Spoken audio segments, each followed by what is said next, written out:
Okay, awesome. Hi, everyone. My name is Natalie Nixon. I am a creativity strategist and the president of Figure Eight Thinking. And I'm really happy to be joined today by Heidi Zak, who is the co-founder and president CEO of ThirdLove, based in San Francisco. Hi, Heidi. How are you? Hi there. I'm great. How are you? Good, good, good. Thank you so much for spending a little time with me today. You, of course, were one of the people I interviewed for the book, The Creativity Leap, and was really just intrigued by your business model, selling lingerie to us ordinary American women in really new and fun ways. And so I wanted to start by asking you to share a story about a time when you have made a creativity leap. Yeah, I think the best example I can think of, and I'll give two actually, one that's more historic and one that's more present, and I think reflective of the current environment. But I think the biggest one over the past few years was really how to showcase the breadth of size that we offered in a visual way, because we offer 84 bra sizes, and so we were really struggling with like, well, how do you showcase that in a moment to a customer?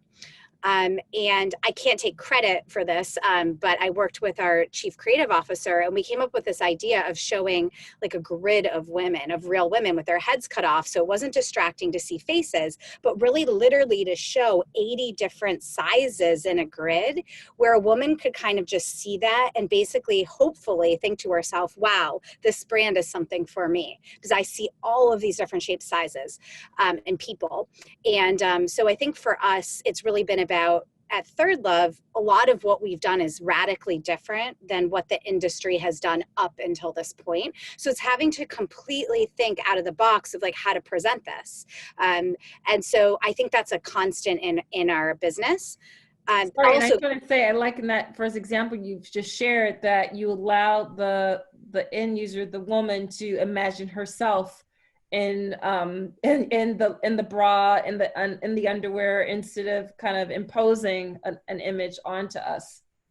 yeah, and I think that's really important these days. It's like you want to bring somebody in to your brand, to your company, and so really need to think about how do you do that? How do you engage different types of people with different interests, or different ways of consuming, to really bring them in and make the idea of being inclusive is like now becoming not an overused word, but it's like, well, what does that really mean? And so to me, it's like, one, we have product for as many people as possible, and two, we've presented things in different enough ways that a lot of women can get behind and into the brand and feel part of it in some way that relates to them personally. So Absolutely. And did you give your second story, your second no, example? so the second one's a little bit different. I think one of the things that we've really had to do over the past few months in this post-COVID world has been completely rethink how we produce creative assets, right? Because we were always shooting in our office and creating content, and it's been absolutely amazing to see what our team has done from home. Mm. A bunch of different of our teammates are new Instagram story stars, they're modeling product. And even more than that, they're taking old assets that we have, putting things together to create new content.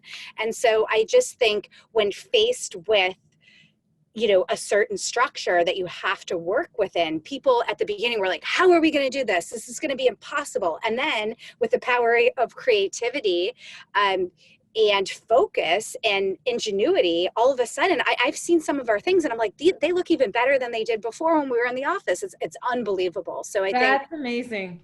Once again, this idea, well, this fact that creativity loves constraints, constraints on resources and time and people talent, and that really forces us to recombine and juxtapose things that we typically would not have stuck together. That's awesome. yeah. So everyone has to definitely check out the ThirdLove Instagram stories. That's awesome. Yeah. And so as you think about being more generative and creative during this time, who for you, living or dead, would you pick out as a wonder mentor for yourself?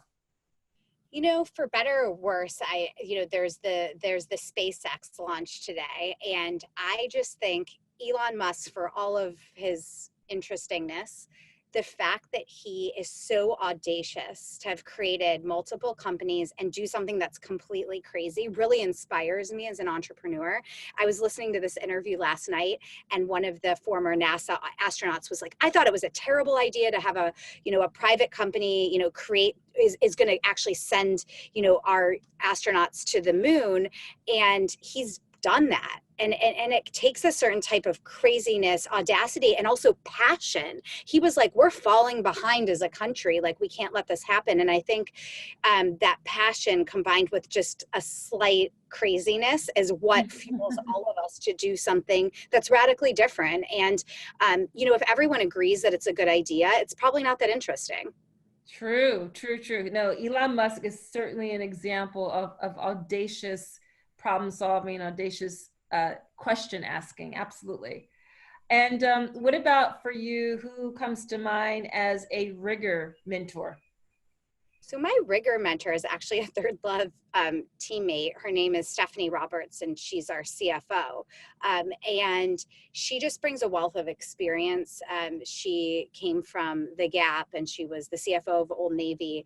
And what I really admire and I've learned about her is just really logical thinking, really logical questioning, and really, how to partner, especially maybe with more creative teams, to get to a really good place in terms of information and, to your point, constraints and timelines, but in a really effective way.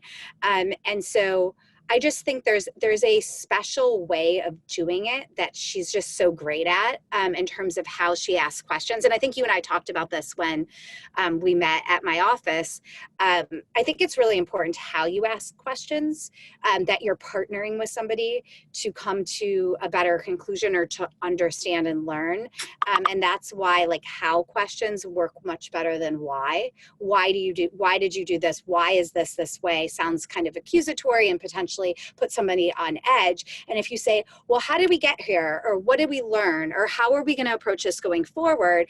It brings the information out of somebody and allows you to partner really effectively to define what your goals and aspirations are as a group. And so I would say Stephanie has really taught me how to do that really well.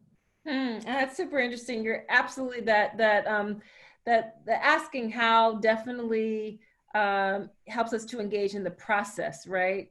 Rather than just the solution or one right answer.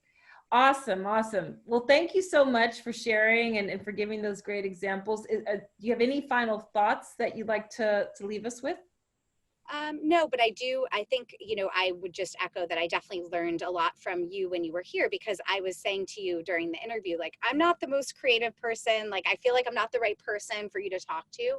And I love this idea that creativity comes in different forms. And also it's the partnership with, the rigor side that creates something amazing and actually brings it to life and catalyzes it so that a lot of people get to see it or experience it. So yeah, I just wanted to thank you for that.